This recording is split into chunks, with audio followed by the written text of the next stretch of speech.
Hello, everybody. This is Brittany Cobb, and I am back today to share some valuable information about wholesaling in real estate. Today's topic is how to estimate repairs. I hope that your 2019 has got off to a great start. I have a great feeling this is going to be an amazing year. Let's start off right, on the right foot, taking one more step with learning about the wholesale business. Let's jump into our topic today, how to estimate repairs for your wholesale deals. So why do we estimate repairs? You're thinking like, I am the wholesaler, I am the middleman. Why do I have to do this for my business? Well, you have to do this in order to come up with a ballpark figure to either offer your seller, or it gives you the price range that you need to be in when you are negotiating with your seller. So estimating repairs is a step in the wholesale formula. The wholesale formula is used to come up with your offer for you to present it to your seller. The wholesale formula is your ARV, or after repair value, for what the property will sell fixed up, updated on the open market. So you multiply that value by 70%, you minus that by your estimated repairs, and you minus that by your assignment fee or your wholesale fee, and boom, you come up with your offer. So what estimating repairs does not do, it doesn't substitute your end buyer doing their own due diligence. It's their responsibility to get their experts out, their contractors, their plumbers, and the list goes on. They need to get their team out there so their team can give them a real cost estimate of what it will take to fix up the house. And when we estimate repairs for our wholesale deals, it may not include all the repair costs that is needed. And that's why it's so important that your end buyer do their own due diligence, so all of that is included in a cost estimate that their experts or their team will give them.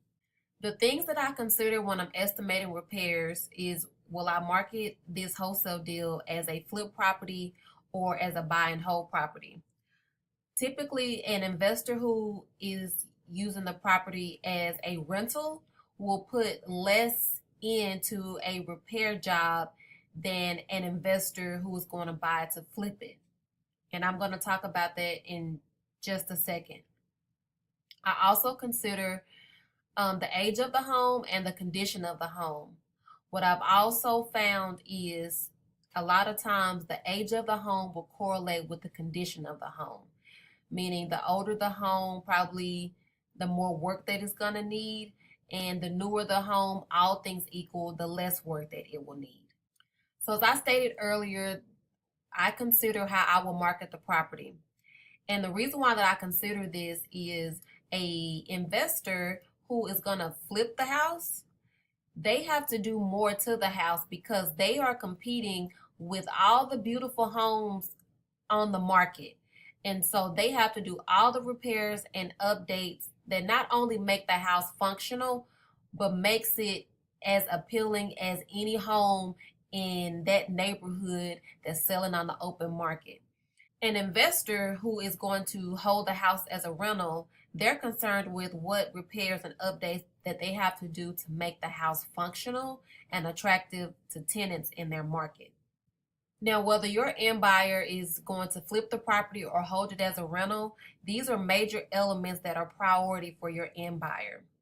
The condition of the master bathroom and the age of the decor is important.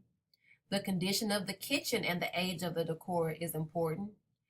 The condition and age of the roof, the age and condition of your AC system, the plumbing system, the electrical system, the foundation, and also the landscaping.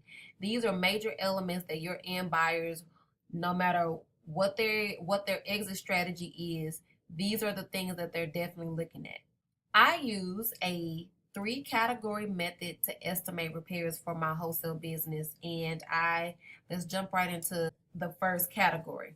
The first category we're going to talk about is called the lipstick rehab. And you will use the $10 a square foot figure in order to calculate the estimated repairs. So a house that you would deem that needs a lipstick rehab does not need any major repairs, meaning the roof is in good shape, the HVAC system is running, and has been serviced. The foundation, there is nothing wrong with the foundation. The electrical system is working properly, etc., etc. Now, the house may need all or some of the following: a deep cleaning and a fresh paint job, slight updating to the lighting fixtures, the flooring, the carpet, replacing a couple of kitchen appliances, and it might also need basic landscaping. So as far as the condition of the house, it's in good condition. It probably just needs a good scrubbing and some cosmetic work. So if this was a flip project, this house would probably be newer. A fairly new house has been built within the last 10 years or so, meaning that the investor who acquires this does not have to do a lot of updating to bring it back up to market standards. And if I was to use this for a buy and hold project, this house has pretty good bones. It just needs a good scrubbing, some slight updating, and the investor is ready to put their for rent sign in the yard. The next category that I use is called needs a little more loving. So this needs all of the work that's required for a $10 a square foot repair job, aka the lipstick rehab, plus it also needs a major repair.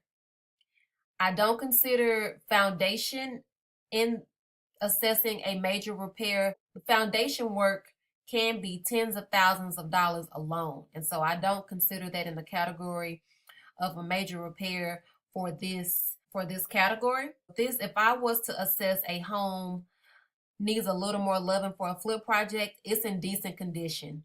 It might be a little older, so the investor has to do a little bit more updating to it, but for the most part, it has pretty good bones. And if I was to use this assessment for a buy and hold project, the house is in okay condition. It probably just needs a little more cleaning, a little bit more attention to some of the details, but for the most part, the house is in decent condition. So this last category we're going to talk about is called all the works. And you will use a $20 a square foot figure in order to come up with your estimated repairs.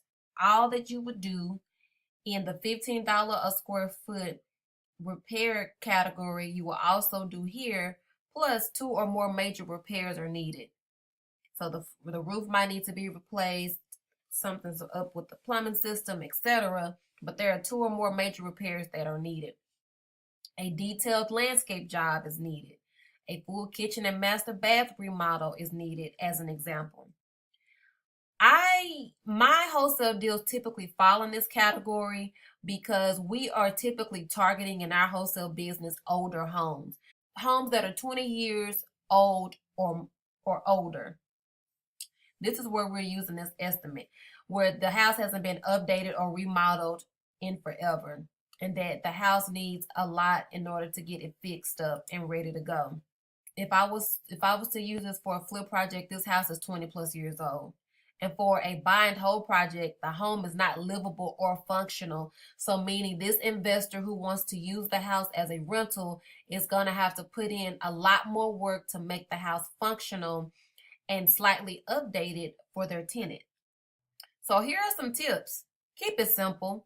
Again, we are just needing a good rough estimate to, number one, to see if we do have a deal, and two, to give our end buyer a ballpark figure of what we think the house may need to get it back up and running.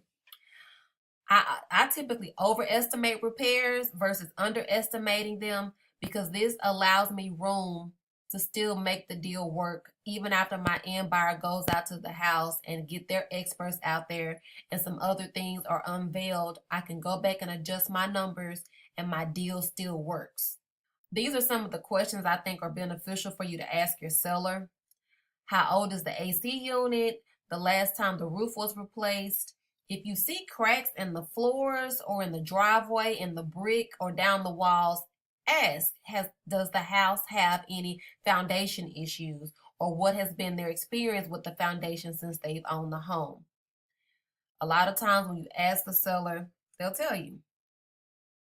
If you see mildew or water stains on the walls and ceilings, I would also ask about any plumbing issues, or if the roof has some leaking issues. These are some questions that I think are important to ask your seller because this also helps you in estimating your repairs.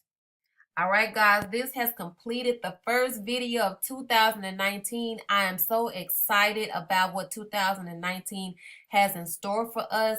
Let's get out here and make it happen. I will be coming with some new content, some other topics that I want to share with my experience and my knowledge about wholesaling and real estate. So stay tuned for that. If you haven't subscribed, go ahead and click that subscribe button because that is the way the YouTube world will let you know when I upload new content. This is Brittany Cobb. I am checking out today. You all take care, and I will see you in the next video. Bye-bye.